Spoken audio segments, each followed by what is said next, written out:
Hello, GT maths classes में आपका स्वागत है। क्लास 12 में डिफरेंशियल इक्वेशन पे 2 क्लासेस हम ले चुके हैं और उसके बाद आज हम बात करेंगे तीसरे पार्ट पे काम करेंगे। लेकिन आज भी क्या है, डिफरेंशियल इक्वेशन चैप्टर ही है। कुछ चीज़ें हैं जो जानना जरूरी है आपके लिए।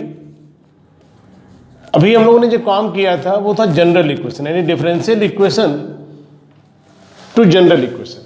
लेकिन अब बात आएगी डिफरेंशियल इक्वेशन का पर्टिकुलर सोल्यूशन अगर निकालना हो तो कैसे निकालेंगे। जितने भी आपने डिफरेंशियल इक्वेशन में आप सॉल्विंग की उसमें जो आंसर आया वो सी के टर्म में आता है। सी एक वेरिएबल है जो कि उसके अंदर आपको दिखता है, सी की वैल्यू कांस्टेंट है, नो डाउट, बट सी मालूम नहीं है हमको।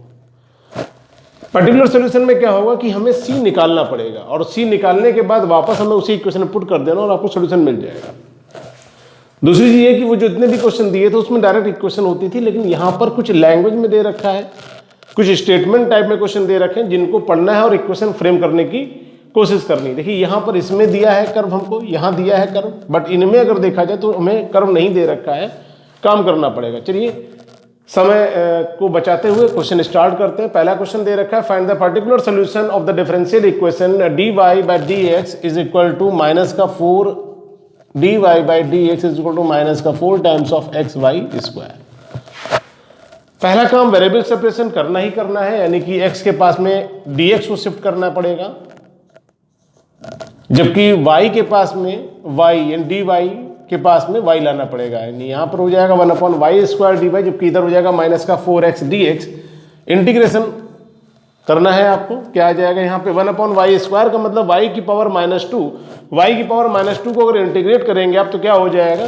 कई बार बता चुके हैं हम आपको, इस बात को फिर से रिपीट करते हैं कि जो भी पावर होती है उसमें +1 होता है और +1 करने के बाद जो आता है वो अपॉन में आता है अगर इंटीग्रेट कर रहे हैं तो यहाँ पर क्या आ जाएगा y की power -1/-1, that's why this is -y की पावर -1 यानी माइनस का 1/y। ठीक, उसके बाद काम करेंगे, अगर यहाँ इधर देखते हैं तो ये माइनस ठीक है, 4 ठीक है, x का हो जाएगा x² और प्लस साथ में c हमको लिखना पड़ेगा।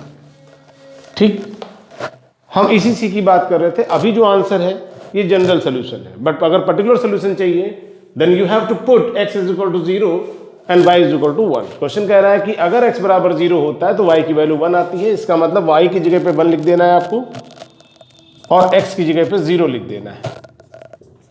0 की वजह से पूरा 0 हो जाएगा तो c की वैल्यू यहां से क्या आ जाएगी, -1 आ जाएगी। और इसी c की वैल्यू को वापस हम लिख दें अगर, therefore particular solution of this given curve या गिवन डिफरेंशियल इक्वेशन क्या आ जाएगा, माइनस का 1/y is equal to minus का 4/2। अगर कैंसिल आउट करते हैं तो कितना आ जाएगा, ये माइनस का 2x स्क्वायर और माइनस का 1। थोड़ा और सॉल्व कर ले तो इधर शिफ्ट कर ले तो 2x स्क्वायर माइनस का 1/y प्लस का 1 इज इक्वल टू 0। ये क्या हो गया, ये पर्टिकुलर सोल्यूशन हो गया इस गिवन डिफरेंशियल इक्वेशन का। ये था पहला क्वेश्चन। उसके बाद बात करेंगे क्वेश्चन नंबर 2 पे।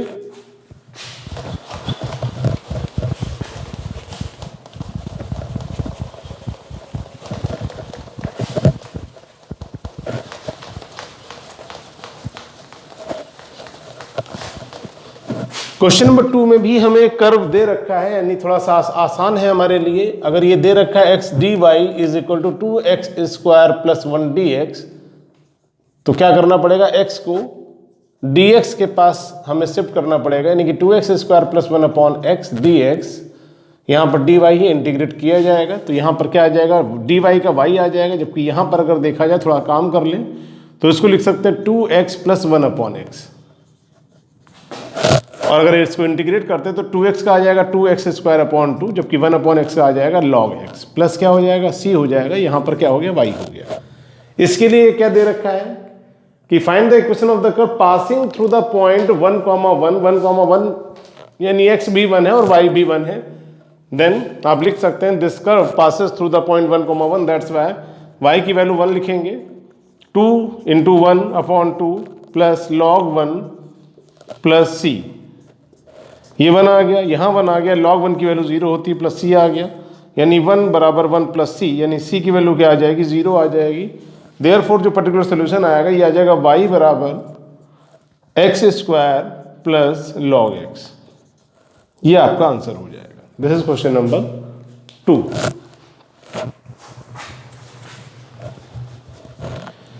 यानी कि पर्टिकुलर सोल्यूशन में काम क्या करना है, सिर्फ सी की वैल्यू आपको निकालनी है और वापस इक्वेशन में रख देना है।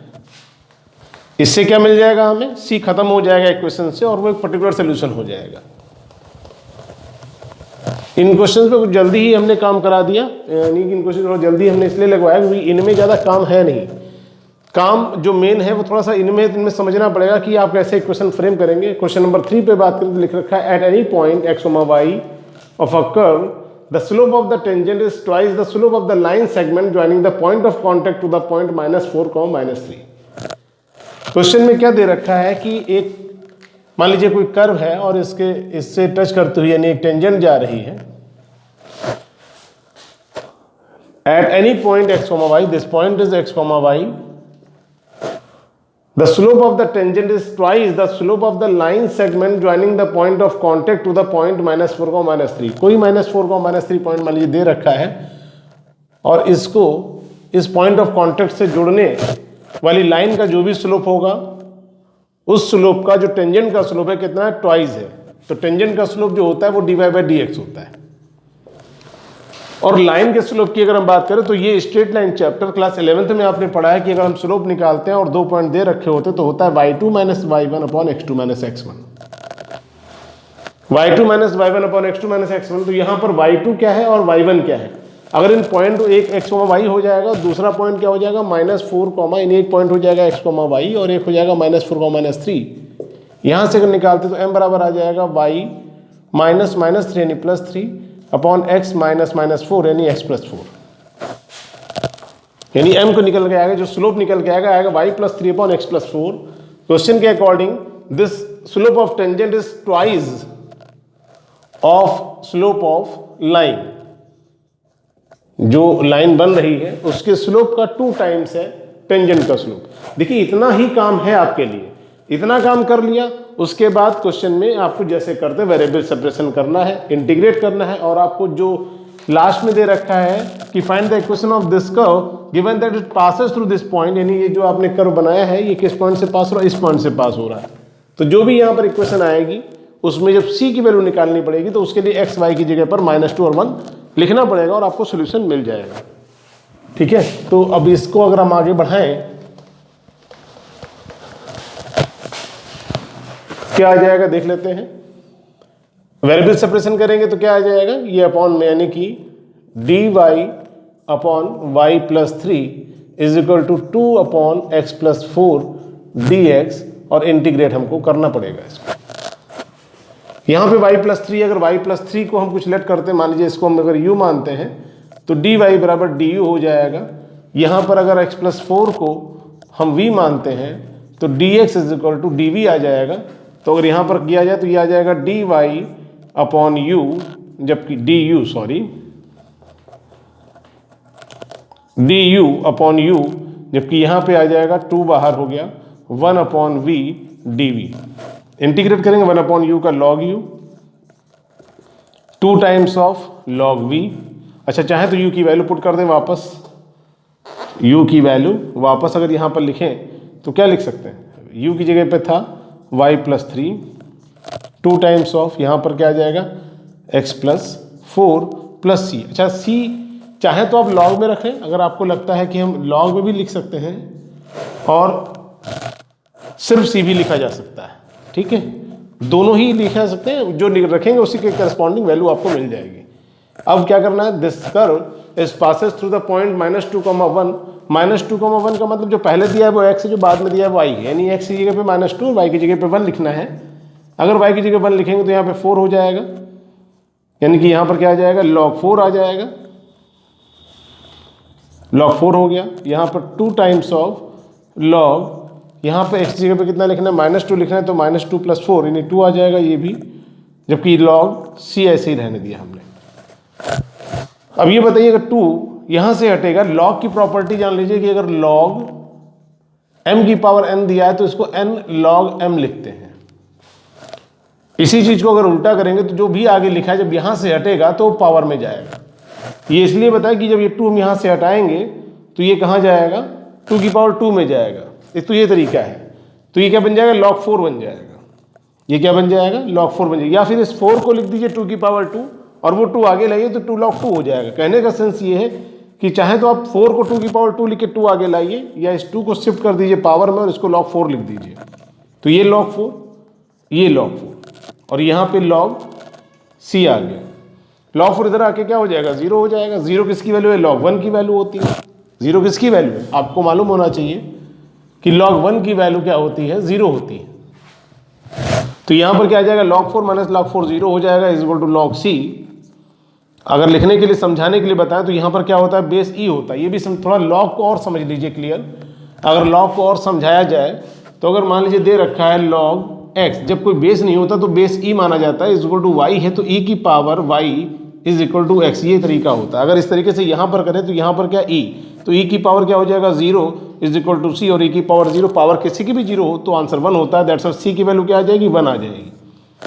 और इस c की वैल्यू 1 अगर इसमें लिख दिया जाएगा तो log 1 की वैल्यू क्या हो जाएगी, 0 हो जाएगी। फाइनली ये टर्म क्या हो जाएगा, खत्म हो जाएगा। अगर c लिखेंगे, अगर हम ऐसे इसको c लेट करते तब भी 0 आंसर आता, और log में लेट किया तो भी इस log c की पूरी वैल्यू 0 आ रही है। ठीक है, तो फाइनली जो आंसर आएगा, फाइनली जो आंसर होगा वो क्या आएगा, देयरफॉर जो हमारा इसका पर्टिकुलर सोल्यूशन निकल के आएगा वो आएगा log y plus 3 is equal to 2 times of log x plus 4। बाकी ये 0 है, लिखने की नीड नहीं, ऐसे छोड़ सकते हैं इसको।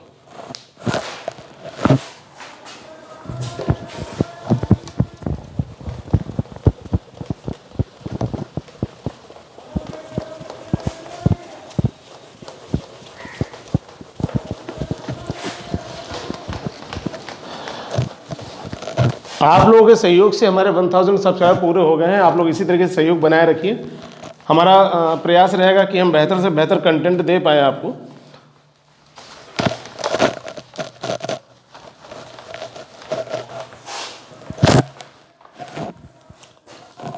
बात करें क्वेश्चन नंबर 4 पे अगर आते तो लिखा था volume of the spherical balloon being inflated changes at a constant rate. इस क्वेश्चन को अच्छे से समझने की कोशिश करिएगा, मोस्ट इंपॉर्टेंट क्वेश्चन है ये दोनों।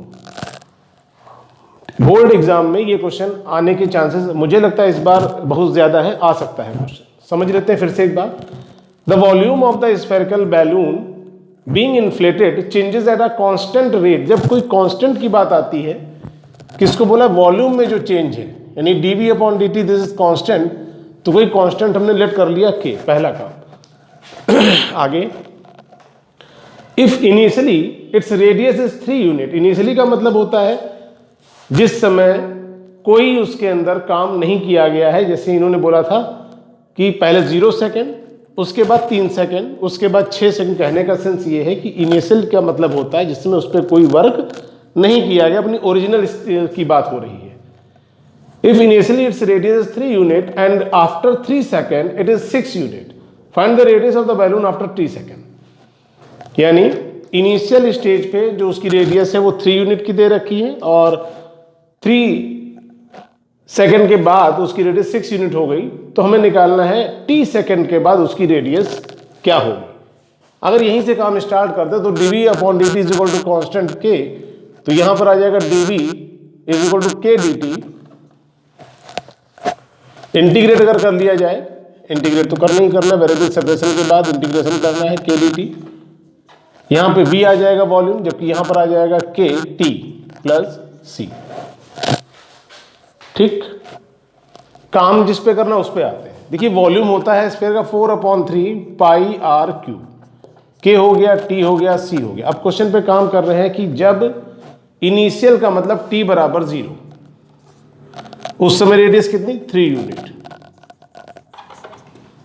तो लिख देते हैं 4/3 पाई आर की जगह पर 3 का यूनिट यानी 27, 3 क्यूब, k मालूम नहीं है जबकि t 0 है तो इसका 0 हो जाएगा प्लस c आ जाएगा। इसका मतलब यहां से हमें c की वैल्यू 3 9 20 9 4 36 पाई, c की वैल्यू आ जाएगी 36 पाई।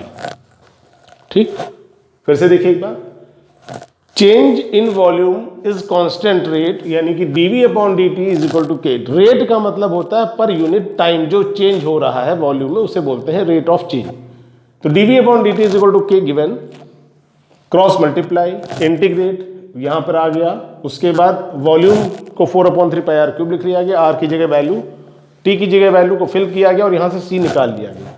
इस सी की वैल्यू को रखेंगे, लेकिन फर्दर अभी कुछ और काम बाकी है। अब क्या दे रखा है, जब टी बराबर 3 होगा उस समय आर बराबर 6 होगा। जब टी बराबर 3 सेकेंड उस समय आर बराबर 6 यूनिट की रेडियस यहाँ पर है उसकी।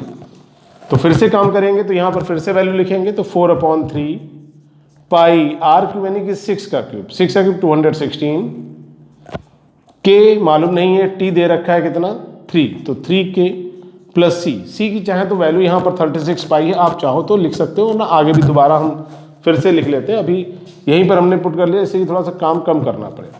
72 आ गया, मल्टीप्लाई कर सकते हैं इसमें, कितना आ जाएगा 4 2 जा 8 और 7 4 जा 28, 288 पाई 36 पाई इधर आके माइनस हो जाएगा, इज इक्वल टू 3k हो गया। तो 36 से माइनस ही हो जाएगा, कितना आ जाएगा 2 आ जाएगा, 5 आ जाएगा, 2 आ जाएगा और पाई आ गया, और ये 3 इसके अपॉन में आ गया, इक्वल टू k आ गया। 3 8 जा 24, 3 4 जा 12, तो k की वैल्यू यहाँ से आ रही है 84 पाई। हमें c मालूम हो गया, हमें k मालूम हो गया। क्वेश्चन की जो डिमांड है वो कह रहा था रेडियस हमें तब बताइए जिस समय टाइम t सेकंड का हो। तो इसका मतलब क्या करें, अब हमको ये काम करना है, जब टाइम कितना है t सेकंड का है उस समय रेडियस क्या होगी। तो जो इक्वेशन हमारे पास हमने वैल्यू फिल कर दिया, यानी 4/3 pi r cube is equal to k निकाला था हमने 84 पाई, टी रहेगा प्लस सी 36 पाई। तो सॉल्विंग करें तो r cube is equal to ये जो 3 है, यानी इधर मल्टीप्लाई कराएंगे तो 84 पाई टी प्लस 36 पाई और इसके मल्टीप्लाई में 3 आ जाएगा और अपॉन में 4 पाई आ जाएगा। अगर इसमें से निकालें तो 4 पाई कॉमन आ सकता है, अगर 4 पाई कॉमन ले लेंगे तो यहाँ क्या बचेगा 4 1 2 जा 8, 4 1 जा 4, 21 टी बचेगा यहाँ पर, और यहाँ पर 9 बचेगा। अपॉन क्या है 4 पाई, इंटू क्या है 3, 4 pi cancel out. R cube की वैल्यू कितनी आ जाएगी 63 टी प्लस 27, और चाहते हैं आर, तो जब इधर से 3 पावर हटेगी तो इधर 1/3 पावर लगेगी। जब क्यूब हटता है तो क्यूब रूट लगता है, यानी 1/3। ये आ जाएगी रेडियस तब जब टाइम t सेकंड का होगा। ठीक है, दिस इज क्वेश्चन नंबर 4। और इसके बाद बात करेंगे क्वेश्चन नंबर 5 की।